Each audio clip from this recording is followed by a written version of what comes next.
Hello and welcome to Backbenchers. Let's go through the Chapter 3 Consideration of Indian Contract Act 1872.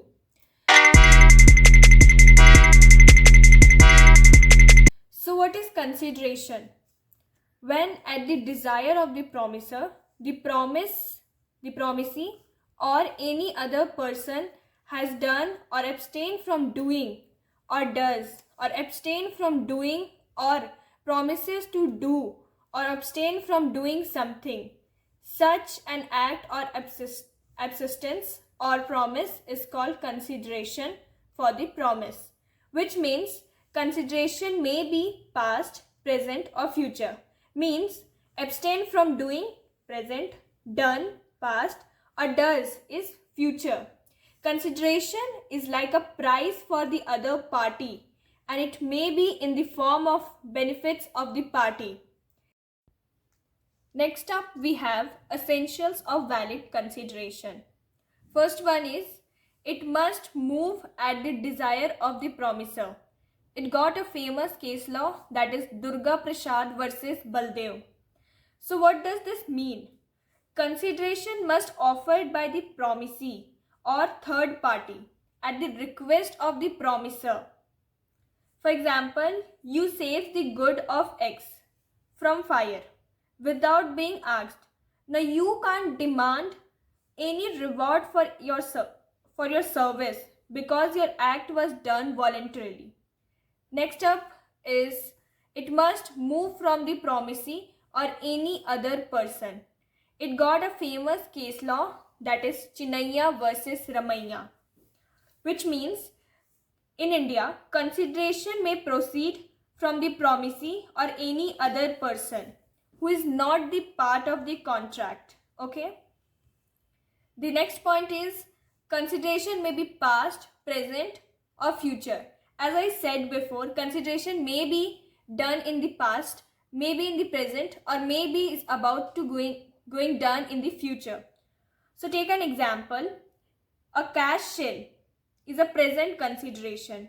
Future consideration is also called executory because it is yet to be performed.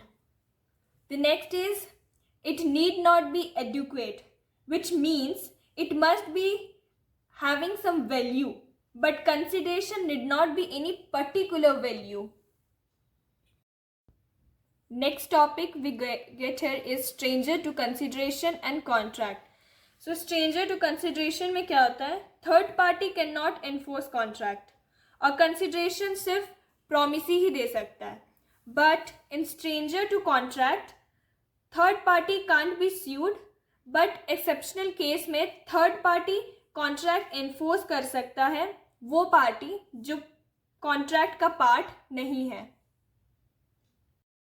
The last topic of consideration is no consideration, no contract exception. So first is natural love and affection. Under natural love and affection, parties must be in near relationship to each other, like husband and wife. Agreement must be in writing. For example, husband by a registered agreement promised to pay his earning to his wife. Here, without consideration, agreement is valid. Next is compensation for service rendered. For example, P finds Q's wallet and give back it to him.